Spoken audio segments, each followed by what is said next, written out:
You are listening to an audiobook podcast of A Rake by Starlight, written and narrated by C.B. Wright. This podcast is distributed under a Creative Commons license. The author would like to apologize to the entire nation of Scotland for Cyrus Mack's accent. Chapter 7, wherein our hero finds a thing. An hour and a half later, the body was stowed in their medibay, encased in a stasis field to prevent deterioration, and the squib was towed into Bay 3. The entire crew was on hand to see it. Amos, Morgan, and Faldeith were standing to one side, talking with Cyrus, who was busy securing the crane he'd used to drag the squib into the ship. Standing near them were Cutter and Hari, Cyrus's gunners. Cutter was a lean man, tall for a Terran, but still half a head shorter than Cyrus. He was a mass of stringy, knotty muscles covered with lean, weathered skin. His face and shoulders were heavily scarred. He was, in fact, so scarred that he was one of the ugliest people of any race Grif had ever met. He was also, aside from being a competent gunner, a skilled doctor. Hari Kosk, the other gunner, was not human, but Invaji shared so many genetic traits in common with humans that some scientists speculated they were an engineered race, rather than one that developed naturally on their own.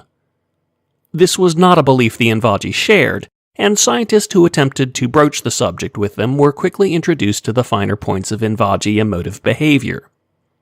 Invaji were heavily built humanoids with spiny ridges around the face and joints, and their facial ridges changed size and shape depending on their emotional state. When all of their facial ridges were fully extended, it meant there was a chance the spines on their hands were also fully extended and were traveling toward a target faster than one could say genetically engineered race. At the moment, Hari's ridges were only slightly extended, alternating low-high, and so on, suggesting mild excitement or curiosity. On the other side of the squib, Kitka and its team were examining the hull, arguing over the best way to get it open without damaging the cargo. With it were Vod Halleck and Gergen Sill, its engineers, and Mack's group, who were listening to them argue over which tools had the necessary precision to cut through the hull safely. Vod was a slender, dark-skinned human woman. She was nearly hairless, a hygienic choice among many of the people on her planet, which lent her beauty an exotic flair. She was fastidiously clean. This was unusual for her line of work, and despite the fact that she was constantly delving into technology that was generally dirty, she always managed to appear spotless. Gergen, on the other hand, was almost perpetually covered in coolant stains, grease, and conductive fluid. He was a hulking brute of a man, slightly larger than Cyrus, but aside from a single top knot of hair that fell down to his waist, he was nearly as hairless as Vod. The olive-skinned man was currently glaring at her, apparently offended by her suggestion as to where he could place his preferred cutting tool. Grif leaned against the bulkhead and grinned openly at Vod and Gergen's back and forth. It was all sound and no fury. Apparently, at one point in the distant past, their planets had been at war with each other, and culturally, there tended to remain a strong level of friction between the two groups. But Vod and Gergen had been working together and fighting together long before they signed on the Fool's Errand. When they first signed on, Grif had assumed they were together, until Gergen acted as Vod's go-between when she first developed an interest in Cutter. When it was Gergen's turn to evaluate Vod's choice of engineering tools, in terms that were equally unflattering as the ones she used, Mack's group tensed, watching the exchange with a mixture of fascination and uneasiness. They weren't quite keyed in to how everyone got along, and Gergen had just called Vod something which would have resulted in the loss of a limb if anyone else, including Cutter, had used the term. All Vod did was laugh and jab Gergen in the side, provoking a laugh from him in return. They continued to insult each other in the gravest ways imaginable, and the expressions on the new hires were priceless. Grif walked around to the front of the squib, clearing his throat. "All right, we've all seen it. Now we have to get ready for the next bit." "What are we going to do?" Hari asked. His ridges extended and retracted in a repetitive wave that made it appear as though parts of his skull were revolving. "Well, we're going to open it," Grif said, obviously. "But while we're doing that, we're also going to be doing a few other things. We still need to get to Uru and steal some hydrogen, like the hard-bitten criminals we are. Then we need to leave the system, for reasons I hope I don't need to explain. What about the corpse in the metabay, Skip? Cutter had a low, easygoing drawl that never quite seemed to match the violence etched into his face. I'd kind of like to get it out of the way. I don't need the metabay for anything now, but, well, it is us. True, Grif said. And now that we're smack in the middle of a political fight in the trade baronies, Cyrus added, the need for a reliable doctor with a fully accessible metabay just shot up dramatically. Also true, Grif admitted. Any thoughts on how we're going to get out of this one alive? Everyone stopped what they were doing and looked at Grif expectantly. Well, I'm still working on that part. Kitka, do you know how to crack that shell yet? Kitka replied that Vod and Gurgen were currently going over different approaches. Just break off the nose and drag it out, Gurgen said. The thing is sitting in the damn nose, Vod snapped. Breaking off the nose makes it more likely we break whatever the hell it is. No breaking, Grif said. If anyone's going to break that thing, it'll be me. Vod, what's your way? We rip off the top, Vod said, then we just lift it out. Grif thought it over.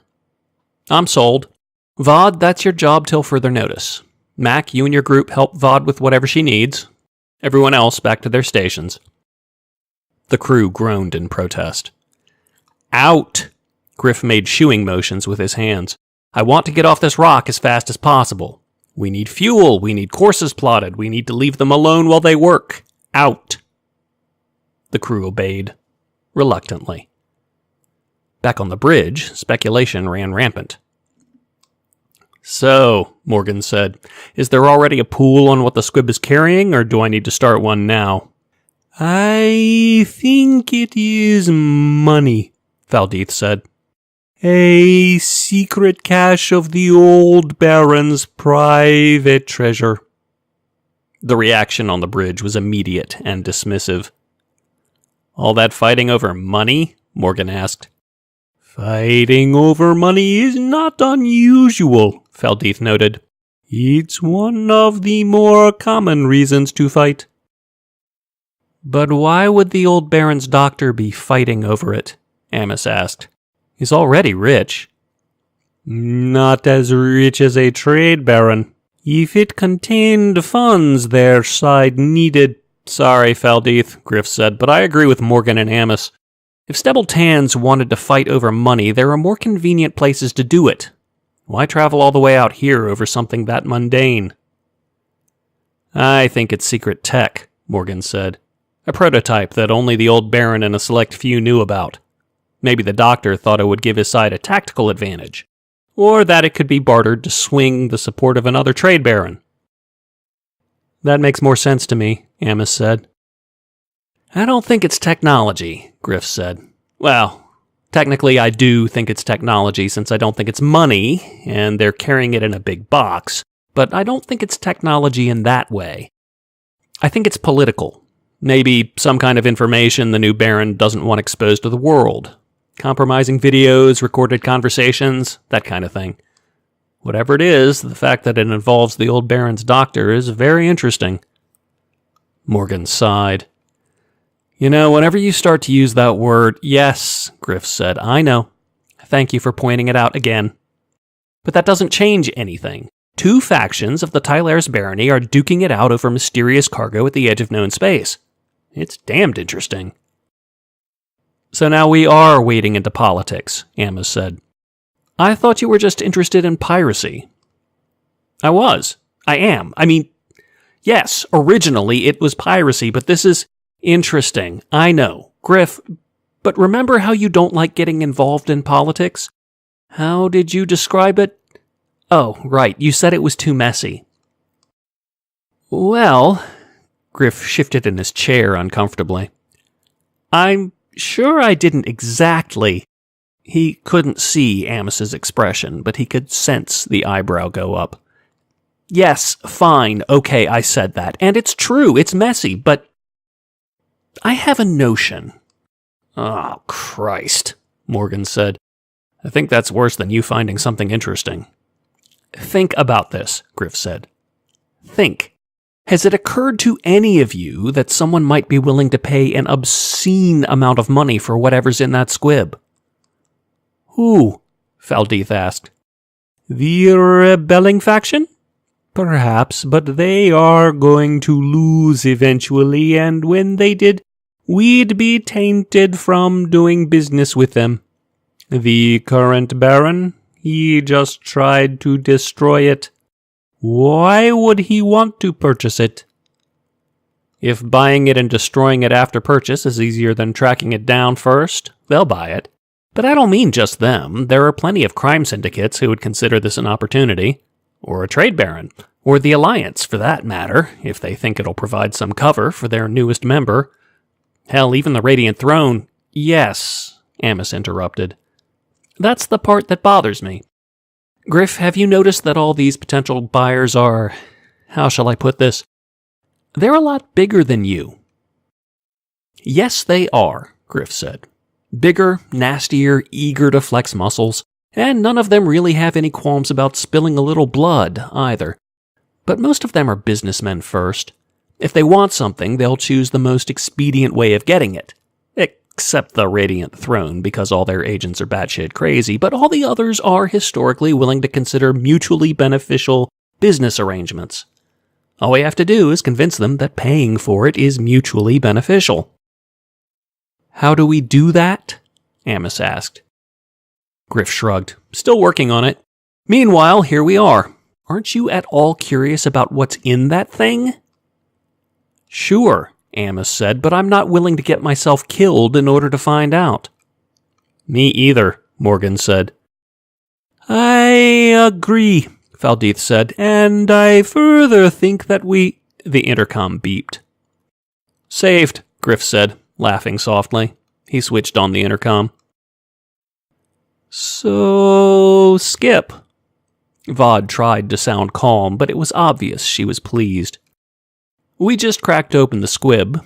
Thought you might want to be on hand for the grand unveil? Yes, Grif said, and almost bounced out of his chair. Amos, you have the bridge. I'm going to see what the fuss is all about. And then you're going to tell us, right? Morgan asked. Well, I don't know. I wouldn't want you to find it too interesting. Grif grinned as the lift doors closed behind him. When Grif entered Bay 3, he saw Vod, Mac, Faiz, Adro, and Sargromshak standing in front of what remained of the squib. Sar had removed the final pieces of his vacuum suit, and like the rest of his race, he was a little hard to focus on, so he was wearing a pair of light-emitting goggles that glowed softly blue in the middle of the blurry patch that Grif assumed was a face. It was common practice among his kind. It gave people something to focus on. Most of the ones Grif knew did it. The ones who didn't were very antisocial. They were all staring down at what was left of the squib. The top and sides of the craft had been stripped away all the way back to the engine and stacked meticulously off to one side. Vod was supervising, after all.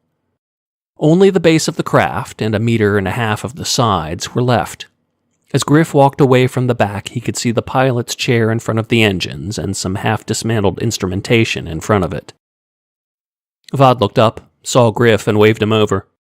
You've got to see this, Skip. Grif walked up to Vod and looked over the edge of the dismantled hull. Nestled in the long nose of the craft was a heavy rectangular container about 5 meters long and 3 meters wide. It was a very rugged container, and the stamp on the metal read Tylaris Metallurgics. The Tylaris Barony specialized in materials designed to survive hostile environments, and the container had obviously been designed to withstand quite a bit of punishment. We haven't tried to open it yet, Vod said. She flashed a brilliantly white smile. Figured you'd want to be here. Grif grinned back. Good call. Okay, let's see what we've got.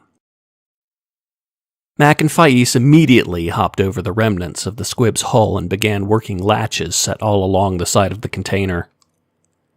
It's sealed up pretty tight, Mac reported, but it doesn't appear to be locked. Interesting, Grif said. He watched the pair methodically work their way down the container, decoupling latch after latch after latch. Not as interesting as all that, Vod said, shrugging her shoulders dismissively. The box is to protect whatever's inside from physical shock, not from prying eyes. Got it, Mac yelled. Immediately, Adro and Sargrumshak joined them, and with one of them at each corner of the container, they pulled sharply. The lid came off, and they shoved the top over the side of the squib, letting it fall to the floor with a loud clang. Grif and Vod peered into the crate expectantly. Grif frowned. Do you? Vod asked. No, Grif said. No clue. He walked over to the main door and turned on the intercom. Cutter, come on down to Bay 3. There's something here we need you to look at. Any hints? Cutter asked. Grif looked to Vod. Vod shrugged. Not really, Grif said. It's just a big thing, Vod said. Thing, Grif repeated. It's a really big thing. There was silence on the intercom for a moment. Okay, Skip, Cutter said finally. I'll be right down.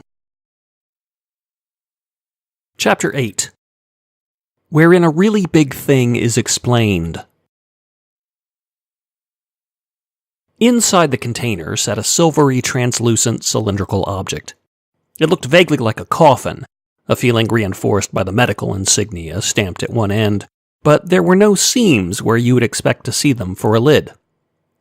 Underneath the medical insignia was a data port, and through the translucent material, Grif could see dark, spindly shapes twisting their way through the entire structure. There was no way to determine what they were for.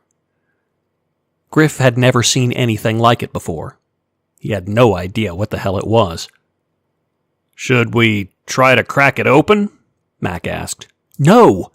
Vod's voice was sharp with alarm. We'll break it if we do that. It's probably better to wait for Cutter, Grif said. Maybe he knows how to open one of these. He moved to the end of the cylinder with the medical stamp, leaned over, and looked at it closely. This is obviously a data port, but it's definitely non-standard. A normal card won't fit in it. Not sure what will. Maybe we should at least take it out of the container, Max said. No, Grif said. We'll wait for Cutter and let him decide. He's the doctor, after all. Sorta, Cutter drawled, flashing everyone a lazy, good-natured grin as he stepped around the engine of the squib. The scarring on his face made his grin permanently lopsided. He winked at Vod, who smiled warmly in return, then nodded at Grif. What's up, Skip? Grif pointed at the object. The mysterious thing has a medical seal. Do you know what the hell it is? Looks like a coffin. Cutter snorted. A doctor transporting a coffin? There's a joke in there somewhere. Cutter's voice trailed off as he saw the thing for the first time. His scarred face went slack, his eyes grew wide, and he stood, motionless, mouth agape. So, Grif said, you recognize it? Cutter nodded mutely. Grif looked at Cutter, then at the object, then back at Cutter. And Cutter's gaze never wavered from the object. Wow. Cutter's eyes snapped back into focus. Sorry, Skip, hold that thought. I'll be right back. With that, Cutter ran out of Bay 3 as fast as he possibly could. Vod and Grif exchanged glances. What the hell was that about? Mac asked. Good question, Grif said. Vod, you know Cutter pretty well. A corner of Vod's mouth turned up slightly. Pretty well. Right, Grif said. Did Cutter seem particularly animated to you? I mean, I'm pretty sure he was running. He was running, Vod agreed. He usually doesn't do that, Grif said, unless people are shooting at him, at any rate. Even then, Vod said, usually it's something he calls a mosey. Grif frowned. Earthy word? Texas, Vod said. Oh, right, Grif nodded. That's where he's from, isn't it? Some kind of Earth city? I don't know, Vod said. The way he talks about it, I'm pretty sure it's a planet.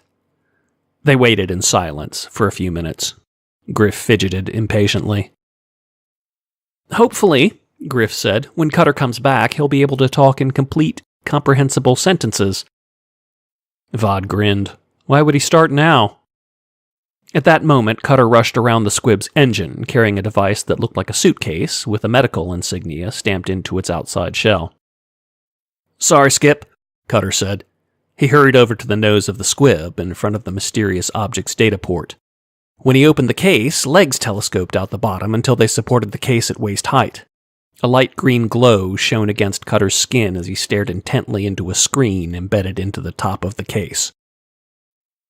Vod and Grif exchanged glances one more time, then Grif decided he was through being patient. Cutter, are you going to tell me what you're doing? Sorry, Skip, Cutter said again. Just a little off balance is all. This thing you found, it's storage.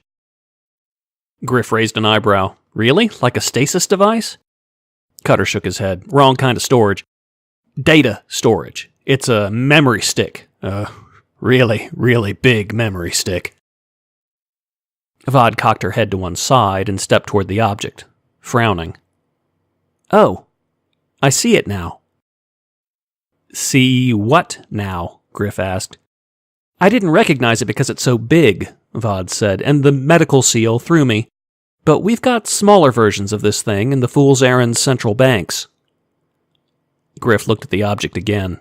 We have smaller versions of this? Vod nodded excitedly. I've never seen one this size. You could store an entire planet's worth of data on this thing. A system's even. Maybe. Or a person, Cutter said. He pulled a cable out from the case and attached it to the data port. The case beeped and the glow on Cutter's face began to flicker rapidly. Grif stared at Cutter as if he'd just announced he was going to retire and take up kitten farming. Or a what? It's pretty cutting-edge stuff, Cutter said. Only the ridiculously rich can afford it. Skip, this thing is a synaptic map. Basically, it's a digital blueprint for someone's brain. What? Grif looked at the thing again. I have no idea what you're talking about. I'm not surprised, Cutter said. Like I said, it's cutting-edge stuff, expensive, hard to build, hard to use. In fact, there are only 2 companies I can think of who would be able to pull this off. Pull what off? Grif shook his head and sighed. Cutter, maybe you should back up a little bit. Cutter looked up at Grif, grinning sheepishly. Right. Sorry, Skip, I'm just a little surprised to see this, especially all the way out here. So, a synaptic map is a complete map of someone's brain down to the atomic level. Every neural pathway, every connection, every chemical compound, everything that goes into making someone's brain. A specific someone. Which means, in theory, that if you use that map to put the brain back together, it would contain the same memories, thoughts, feelings, beliefs, and experiences that the original brain did. This is a blueprint for building an exact duplicate of someone's mind. Oh, Grif said. I see. He stared at the synaptic map thoughtfully. Does it work? Cutter shook his head. It doesn't do anything. Synaptic maps are just storage. It holds the blueprint. You need an even bigger machine to actually do anything with it. What do you do with it? Vod asked. Depends, Cutter said. Like I said, there are only 2 companies I know of that are even capable of trying to do anything with it. Lucid Form Engineering is an alliance-based outfit that does a lot of heavy R&D in the field of, brains. And then there's the Angie Barony. They focus more on application. Application? Grif perked up. This sounds interesting. What kind of application? Comprehensive cloning? Cutter began to type commands into a keyboard built into the medical case, and the glow of the screen flickered rhythmically in response. Usually post-mortem. Comprehensive cloning? Grif asked. You mean like creating an evil twin? Sure, Cutter said, assuming the original was evil to start with.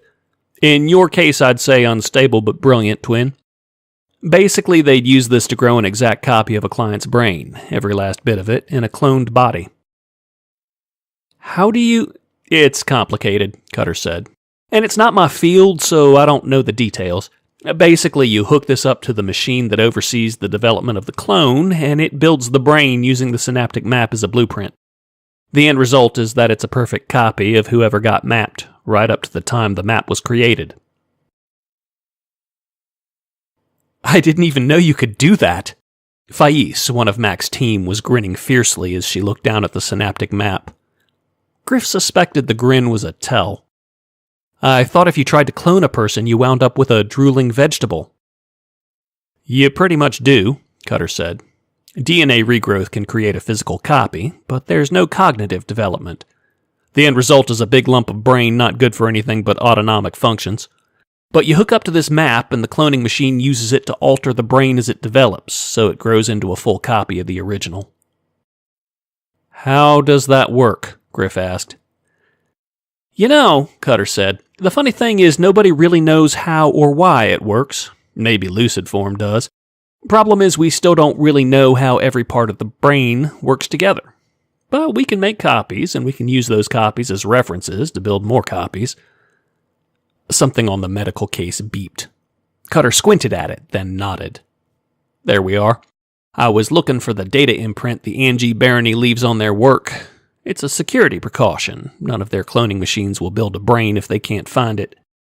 Here it is, Skip. This is definitely their work. So, Grif said slowly. Dr. Stebble-Tans, personal physician of the late Baron Mogra Tylaris, was fleeing in a ship that was destroyed by a Tylaris gunboat and was transporting a synaptic map of someone who probably spent a lot of money to make a copy of his or her brain. Yeah, Cutter said. I wonder who that might be.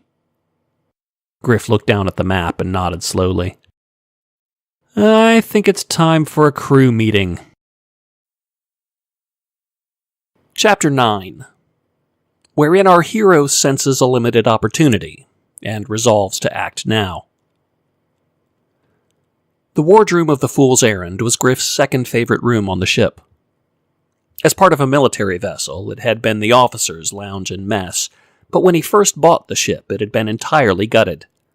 Grif spent a great deal of time and money trying to restore it to its former grandeur, and to a large extent he had succeeded admirably. A year ago, however, they had to gut it again, in order to prevent one of the greatest heists in modern history from being blown apart by a simple, overlooked detail.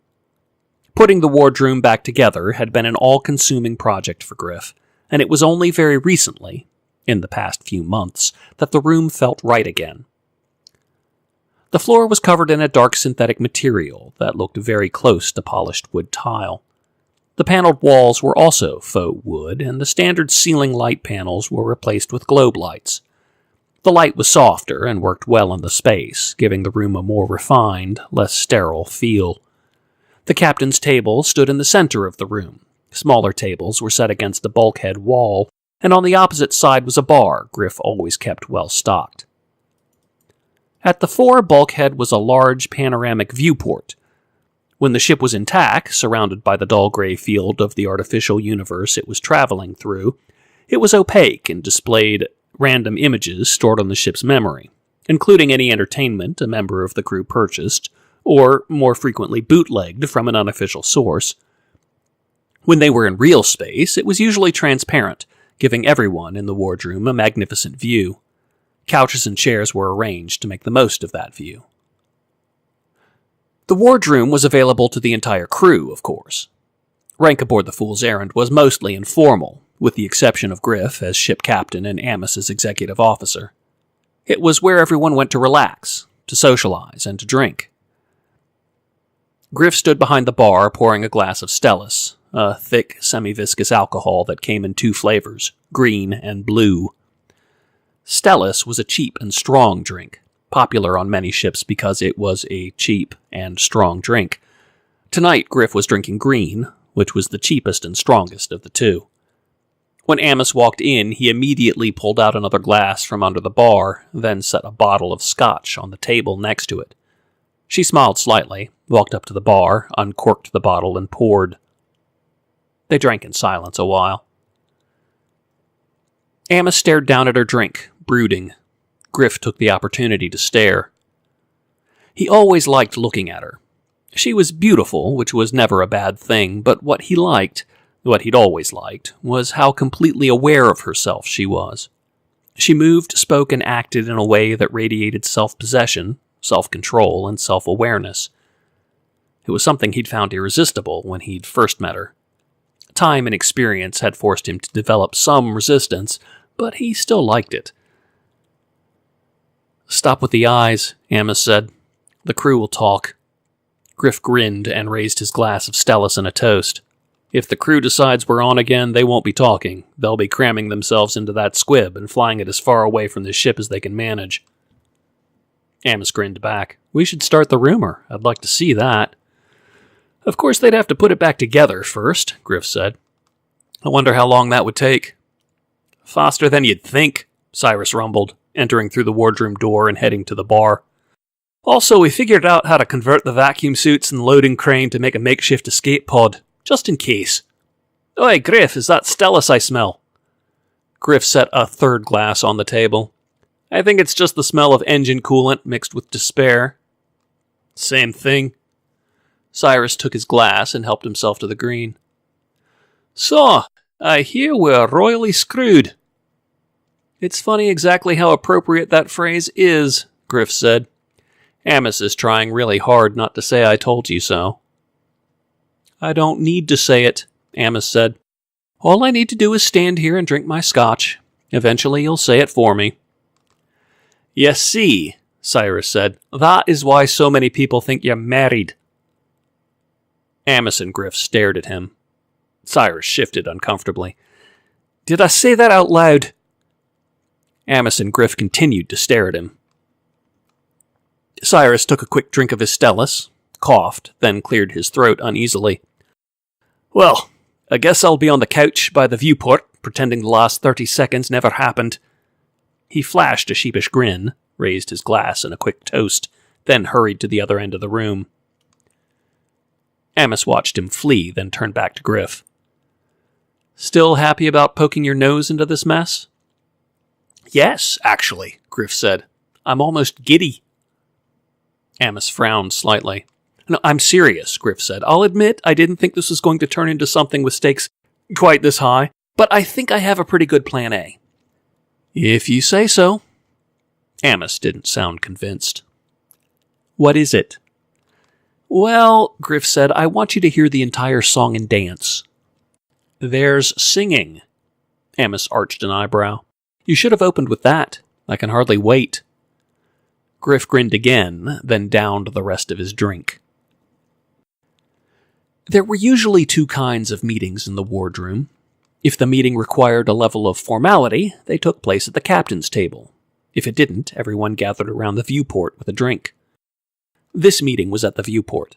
The crew started wandering in half an hour before it was supposed to start, helping themselves to the bar before settling into one of the couches. 5 minutes before start, the entire crew was lounging in front of the viewport, talking idly among themselves, trying not to appear too curious as Grif looked on. Any ship that engaged in smuggling on a regular basis, or any other kind of criminal activity for that matter, needed a tight, well-knit crew to be successful. Most of Grif's crew had been together for a long time, and it showed in the way they acted. They had long-running jokes and asides, and half-finished sentences that spoke volumes in fragments. Amos, Cyrus, Morgan, Cutter, Hari, Vod, Gurgen, and Kitka were all falling into their usual routines when they were together, and it was obvious they were as much family as they were shipmates. Faldeeth was still a little apart from the rest, but they knew her from Dak's crew. She was a well-liked second cousin. Mac and his people were still settling in, but there were signs that they were getting more comfortable. They still sat a little apart from the rest, but they were joining in the conversations now and sharing in some of the jokes. Still, Mac's group was the potential weak link. Especially now. Especially with this. Grif let them all talk for a while, listening mostly, joining in occasionally. Then, when the conversation lapsed, he started the meeting. "So," he smiled at them brightly, "I understand the latest rumor is that we're screwed." "Royally screwed," Cyrus said. "Well, you're not wrong, but before I get to the specifics, Cutter, please explain to everyone exactly what it is we found. Cutter was sprawled on the floor, his back against one of the couches, arm curled loosely around Vod's waist. Sure thing, Skip. He launched into an explanation about what a synaptic map was and exactly whose mind it was storing. Grif suspected most of the crew already knew this by now. It was a small crew, and there weren't many secrets worth keeping, but Grif wanted the recap. It set the stage for what came next.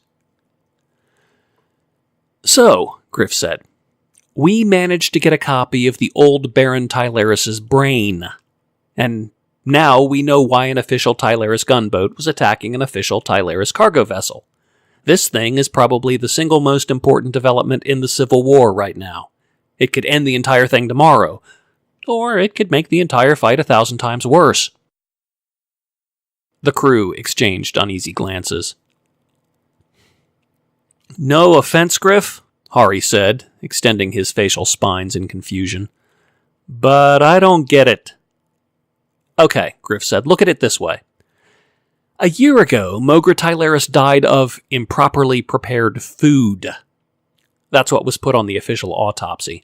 The richest and arguably one of the most powerful men in civilized space dies because his regular cook is out sick and the replacement cook is incompetent. Do any of you really buy that? No one said anything. Neither do I, Grif said. I happen to believe the rumor that Mogra was assassinated by the Alliance. Cyrus, Cutter, and Hari nodded thoughtfully.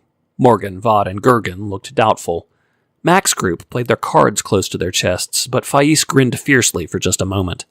That tell again. Kitka asked what made Grif believe the assassination rumor. Well, Grif said, you've met my sister. Kitka chittered unhappily. Of all the governments in known space, the Alliance of Free Worlds was probably the most qualified to represent sanity, decency, and all the best parts of civilization. It was a republic. Its leaders were democratically elected by the core member worlds, and they formally recognized a code of ethical behavior and a respect of liberties that made them look, for lack of a better term, like the good guys. They also had a secret Black Ops division that ignored pretty much all of that and had no qualms assassinating anyone they decided was a threat. Grif's older sister was a member of that secret Black Ops division. She made most of her colleagues look like pacifists. She was on Tylaris Prime for at least a month before the Baron had his unfortunate food incident, Grif said. And we know she had a large Black Ops team with her at the time. We know because, they blackmailed us. Very effectively.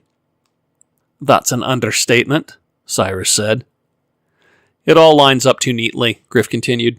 The old Baron didn't want to join the Alliance. The old Baron dies. The new Baron joins the Alliance before the old Baron even has a funeral.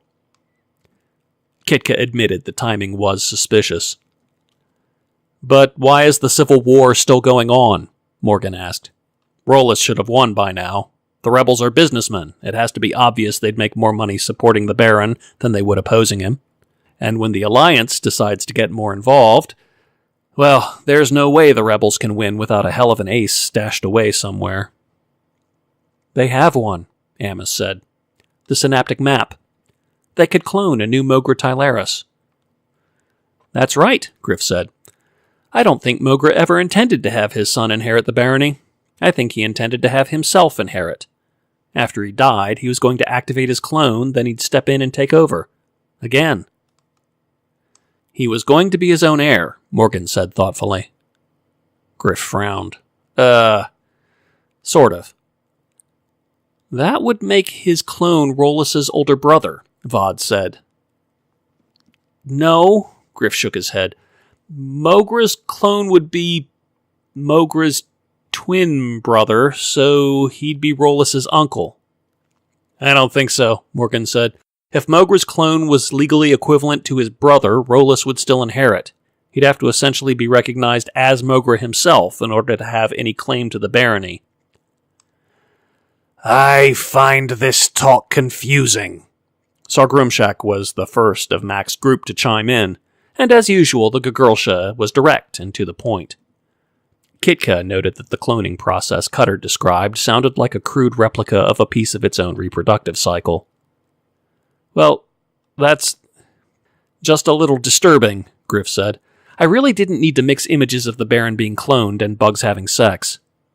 Kitka replied, rather crossly, that it had said nothing about sex whatsoever, and failed to see what mammalian copulation had to do with the matter at hand. Never mind the sex and bug talk, Cyrus said. I'm trying to get my brain around what this means. It means we've stumbled into something very dangerous for the new Baron, Grif said. He's claiming to be the legitimate heir, and he probably is, as long as the clone isn't activated. But if the clone is activated, the rebel group becomes the loyal supporters to the legitimate Baron, Rolus becomes the pretender and would-be usurper, and the Alliance winds up looking like a prat. Is this something we can sell? Cyrus asked. This is way too big for us to sell, Amos said. No fence we've ever dealt with has the reputation, or the resources, to handle a copy of Baron Mogra Tylaris' brain. We're independents. We don't deal with any of the players who could get a handle on this. Grif didn't reply. Amos narrowed her eyes. Do we? We know one, Grif said, and she might not kill us. She? Cyrus shook his head. Sorry, Grif, but most women you know wind up wanting to kill you eventually. Amos laughed. Not this time. I know who he's talking about. He just might have a point. Why, thank you, Amos. Grif grinned widely. It was the grin she liked. Coming from someone who has wanted to kill me on a semi-regular basis, I appreciate the vote of confidence.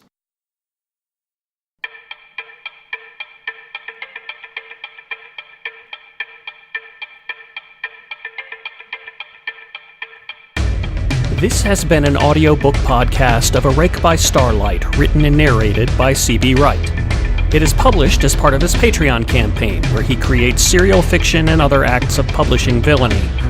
To support this podcast and gain access to other rewards, consider subscribing at patreon.com/eviscerati. That's patreon.com/EVISCERATI. A Rake by Starlight is the sequel to Pay Me Bug, originally published in 2011 and available in ebook and trade paperback format through Amazon, Barnes & Noble, Kobo, and other online retailers. This podcast is distributed under Creative Commons Attribution, Non-Commercial, Share-alike 4.0 license. You are free to copy, distribute, and modify this podcast as long as you properly identify C.B. Wright as the original creator. Also, you cannot charge money for copying, distributing, or modifying this work. More information about this license can be found at creativecommons.org. The music used in this podcast, Neutralize Bomb, was composed by Snow Music Studio and is licensed through melodyloops.com. It is not included in the Creative Commons license and must be licensed separately for derivative works.